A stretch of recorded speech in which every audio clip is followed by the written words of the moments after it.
Bonjour, alors on a vu en fait récemment qu'est-ce que c'était qu'un chakra, comment circuler l'énergie au niveau de la Kundalini, de la Sushumna, etc. Et là, donc du coup, on va parler du premier chakra, où est-ce qu'il se situe, quelles sont ses symboliques, etc. Bienvenue dans la chaîne qui vous aide à être épanoui aussi bien dans votre vie que dans votre lieu de vie. Alors, le premier chakra, il est lié à l'élément terre. Il est de couleur rouge et se situe au niveau du périnée. Au niveau des formes, en fait, la forme en fait qui lui correspond le plus, ça va être le carré. Et il va être lié au sens de l'odorat et son mantra en fait, c'est l'âme. Donc il va être lié au niveau du corps par rapport aux jambes, aux pieds, mais aussi à tout ce qui est lié aux os. Donc voilà, donc c'est vraiment, on se rend compte que le premier chakra, c'est vraiment quelque chose qui est lié à la matière. Donc au niveau des symboliques, le premier chakra va être lié à la relation avec la terre, la relation avec la nature, la relation avec la mer. Alors aussi bien notre mère physique que notre mère spirituelle.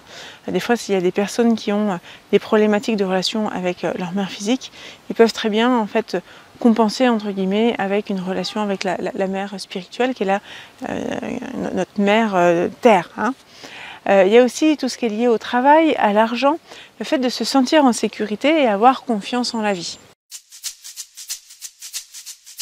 Quand on a un excès de premier chakra, ça va être des personnes qui sont trop matérialistes, qui vont avoir cette envie d'être toujours plus avec des richesses physiques, avoir cette impression qu'il en faut toujours plus pour se faire plaisir. Donc ça, ce sont souvent des personnes qui ont un excès de premier chakra.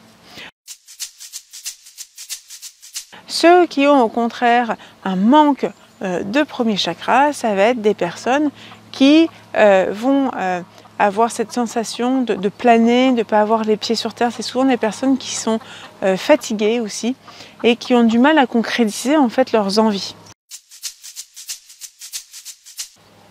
Donc voilà, et une personne qui a un premier chakra qui est bien équilibré, c'est quelqu'un qui va se sentir en sécurité, qui va avoir confiance en la vie, qui va avoir une relation saine avec son travail, avec son argent, et voilà, qui est heureux d'être incarné en fait sur Terre.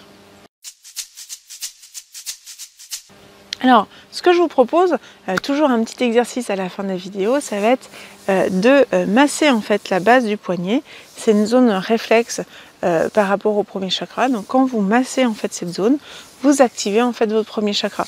Donc, je vous invite à masser votre base du poignet pour du coup activer votre premier chakra. Voilà, j'espère que cette vidéo vous a permis de comprendre un petit peu mieux déjà les symboliques au niveau du premier chakra, ce premier exercice qui va vous permettre d'activer votre premier chakra. Et je vous dis à demain où nous allons voir comment on peut aider notre premier chakra grâce à la lithothérapie et à l'aromathérapie. À demain!